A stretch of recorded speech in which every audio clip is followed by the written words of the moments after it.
I'm Kerry Smith. I'm a journalist for a science magazine and I work in the multimedia team. So I make podcasts and videos and I also write occasionally bits and bobs of news.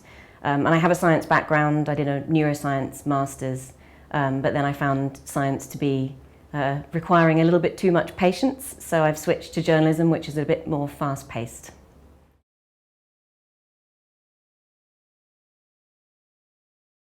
Science reporting in newspapers really varies depending on the newspaper or the outlet, because it could be a TV broadcast that we're talking about. A lot of journalists are really short on time, and that makes it quite hard for them to do the reporting they might want to do, speak to the right people, go to the source of the story, ask people who were at an event what they thought of what happened, what actually happened, or in the case of a scientific paper, ask the scientist, phone them up, that sort of thing.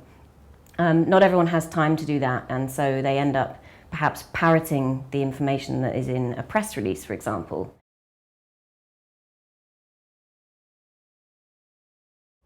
I think good reporting is when a reporter has time to go to the source, ask them the questions that they really need to answer in order to get all of their facts straight, and then hopefully put those facts in a sensible order in the article they're writing.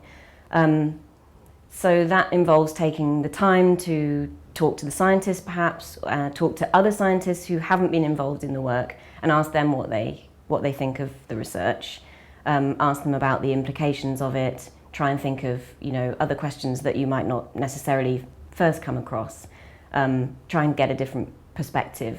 When a piece of content is released, say it's a press release from a university about a new piece of science, one newspaper might write about it, and then several other channels, internet sites, YouTube, all of these kinds of content channels and other media might take that content and repurpose it for their own ends. So say there was a video of a worm doing a crazy thing associated with this scientific paper on worm behaviour. Well, that might get taken, that video, and embedded on YouTube, uploaded to YouTube, without any context. So then people don't know exactly where it came from, what the point of the research originally was.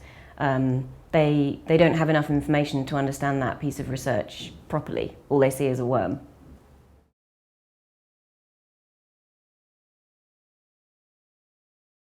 The article about chocolate and intelligence, I would really love to believe that there is a relationship between the amount of chocolate one eats and how clever one is. But I don't agree with the conclusion that the article drew, or that the original research might have drawn, because this is a correlation between chocolate eating in a particular country and the amount of Nobel Prize winners that country has. It's not necessarily even a correlation between chocolate and intelligence, because Nobel Prize winners are only one measure, perhaps, of how clever your country is. You might just have 5 clever people who've all won Nobel Prizes and no other clever people, for the sake of argument. And as we probably already know, correlation is not cause. So we can't really attribute a cause of chocolate eating to being cleverer. For example, what if there was another factor that influenced both of those things? Say how rich a nation is means that people have more disposable income, they buy more luxury items like chocolate, they eat more chocolate, and also that nation, because it's richer, invests more money in education and ends up with more Nobel Prize winners. So those are some of the reasons why I didn't think the conclusion was necessarily valid.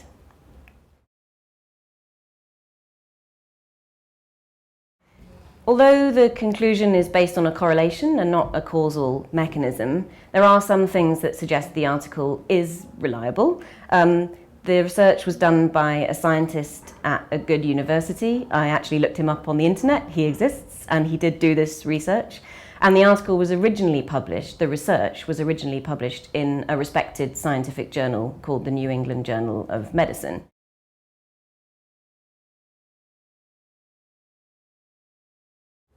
When students are reading a science article critically, they should look for many of the same things that a reporter might look for in thinking about the same article. For example, who has been quoted in this story? Is it the scientists themselves? Is it possible to research that scientist a little bit, perhaps using the internet? Find their webpage? Do they often do research like this? And are they well known for it? Is it published in reputable journals? If this is an article about a scientific paper, perhaps there's a link to the paper in the article itself, and you could go and have a look for yourself at the research article and see if the conclusions match up.